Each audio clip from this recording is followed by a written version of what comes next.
형제와 여러분 안녕하세요. 오늘은 10월 12일 금요일 고난 중에 구하는 소박한 은총이라는 제목으로 욥기 7장 1절부터 10절까지를 묵상합니다. 1절 이 땅에 사는 인생에게 힘든 노동이 있지 아니하겠느냐. 그의 날이 품꾼의 날과 같지 아니하겠느냐. 종은 저녁 그늘을 몹시 바라고 품꾼은 그의 삭을 기다리나니. 자, 욥이 자신의 고통 가운데 있는 그 고난의 삶이 품꾼이 삭을 기다리면서 힘든 노동을 참아내는 것처럼 본인이 그렇게 고통의 시간들을 보내고 있다고 얘기합니다. 그래서 힘든 노동이 있지 않냐. 노동의 그 당시에 뭐 지금도 그렇지만 그 노동하시는 분들이 보면 뭐 밭이나 논에서 뙤약볕에서 일을 해야 되고요. 건축 현장에서도 일하면 그 하루 품삯을 받고 이렇게 일하는. 그래서 힘든 육체적으로 많이 이렇게 힘을 써야 되는 힘든 일들을 하면서 매일매일 사실 고통 가운데 있잖아요. 그러면서 일과가 다 끝나는 저녁과 그리고 받아야 될 하루 품삯을 받는 그 데일리 품삯을 기다리면서 하루하루 고통 가운데 살아가고 있는 것이 바로 자기의 모습인 것을 욥이 표현하고 있습니다. 3절 이와 같이 내가 여러 달째 고통을 받으니 고달픈 밤이 내게 작정되었구나. 자, 여러 달 동안에 계속되는 고난을 통해서 이제는 고난의 삶이 내 삶인 것처럼 욥이 착각하기 시작합니다. 그래서 나는 더 이상 행복하고 하나님의 축복의 삶을 누리는 것은 이제 소망이 없고 매일매일 나는 고통의 삶을 살아가고 있구나. 4절 내가 누울 때면 말하기를 언제 일어날까 언제나 밤이 갈까 하며 새벽까지 이리 뒤쳐 저리 뒤쳐가는구나. 보통 밤에 자면 아침이라면 새벽이잖아요. 그런데 새벽이 오고 아침에 그 빛이 언제 오는지 내 삶에 빛이 언제 들어오는지를 모르기 때문에 언제 오나 뒤를 뒤쳐 덜이 뒤치게 하면서 제대로 된 잠, 특별히 이것을 안식과 쉼인데요. 제대로 된 쉼을 누리지 못하고 전전긍긍하면서 불안하며 두려운 가운데 계속적으로 살아가고 있는 모습이 자기라고 얘기하는 것이죠.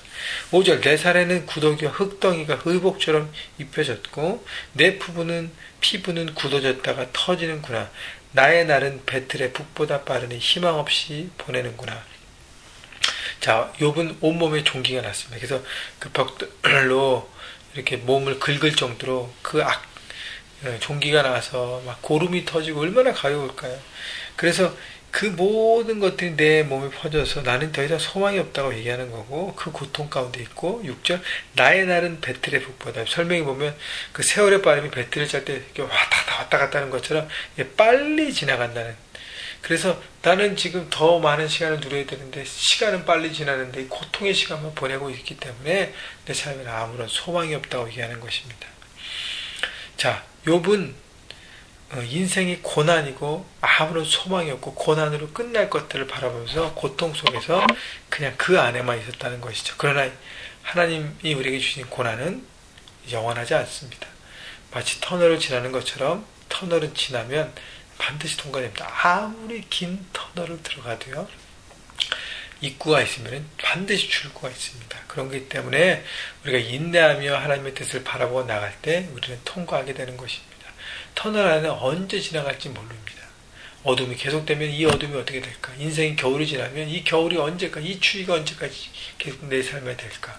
계속 가운데, 고통 가운데 있지만 반드시 봄을 온다는 것 바라보시고 소망 가운데 생각을 바꾸고 욥처럼 자꾸 무너지는 것이 아니라 하나님을 붙잡고 나가는 것. 그래서 죽어가는 내 육체적인 삶이 아니라 영원한 하나님을 나를 바라봐야 이것에서 일어나서 승리할 수 있는 것입니다.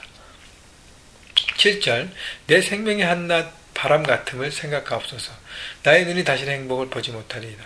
인생을 바람 같다 그랬어요. 그냥 한번 훅 불어서 날아가는 거 끝나는 것.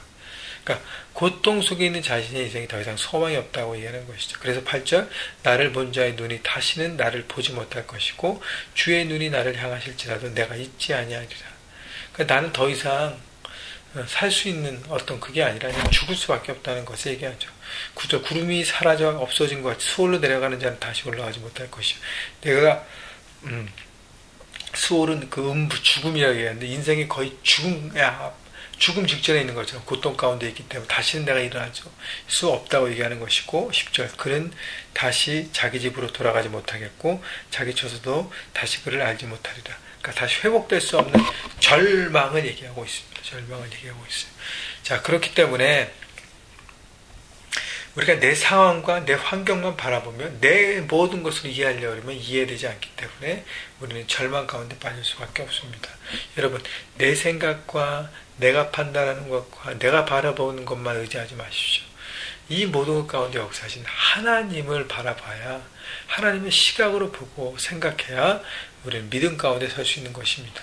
여러분, 절망이 아니라 소망이 되기 위해서 여러분, 어렵지만 눈에 보이지 않지만 하나님의 약속을 붙들고 하나님을 바라고 나갈 때 승리하는 것입니다. 여러분, 인생에 많은 고난들이 있습니다. 문제 해결하면 계속적으로 문제가 옵니다. 그러나 그것 가운데 절대 하나님에 대한 믿음을 가지고 그분이 이 고난을 왜 허락하셨는지, 내 삶에 이런 고난이 내게 왜 왔는지를 돌아보고 계속적으로 구하면서 풀어가면서 기다리면서 승리하시는 여러분 모두가 되시기를 주님의 이름으로 축원합니다.